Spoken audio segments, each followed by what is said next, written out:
Cuentan las crónicas del Reino de Granada que junto a la muralla musulmana, en una explanada del arenal del río Darro, tuvieron lugar muchas justas y festejos entre los árabes. Así que cuando hicieron allí una puerta para la muralla, la bautizaron como Puerta del Arenal, es decir, Vivarrambla. La explanada que quedó a su lado tomó su nombre y por eso ahora la conocemos como Plaza de Virrambla. Este domingo la plaza amanece medio despejada. Se acerca la primavera y todas las cafeterías que me rodean esperan a sus dueños todavía. Esta ha sido sin duda la plaza más importante de la ciudad.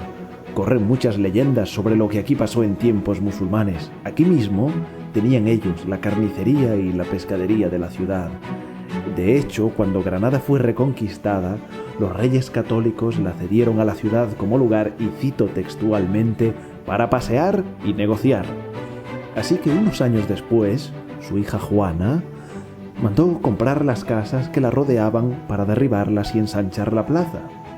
Durante estos primeros años, los cristianos dieron uso preferente al lugar y aquí fue a parar su carnicería y su pescadería nuevas. Y claro, si había que comer, al lado quedaba la calle de los Mesones, pasando bajo el arco de las cucharas, lugar donde las familias pobres se hacían con sus cucharas de madera. Aquí, en la misma plaza, instalaron la aduana de telas y especias a la entrada de la alcaicería. Hay muchas cosas que estuvieron aquí que ya no puedes ver. Toda la parte norte eran unos soportales y estaba el hospital y la iglesia de San Sebastián. También, desde el siglo XVI, estuvo aquí la Casa de los Miradores, que mandó hacer el ayuntamiento para ver desde allí los festejos de la plaza. Hace unos 150 años se hicieron la mayoría de cambios actuales.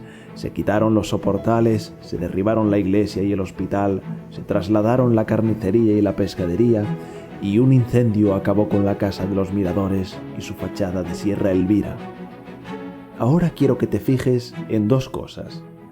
Primero, en la fuente, y segundo, en el botón rojo desde el que te ibas a suscribir. En tiempos de Isabel y Fernando, había una fuente parecida con un león de piedra sujetando las armas de Granada. Luego la fuente fue sustituida por un pequeño jardín y después, en 1910, pusieron en su lugar a nuestro Fray Luis de Granada. Finalmente, en 1940, se llevaron a Fray Luis a la plaza de Santo Domingo, donde vive ahora, y del Paseo de la Bomba se trajeron esta fuente del siglo XVII.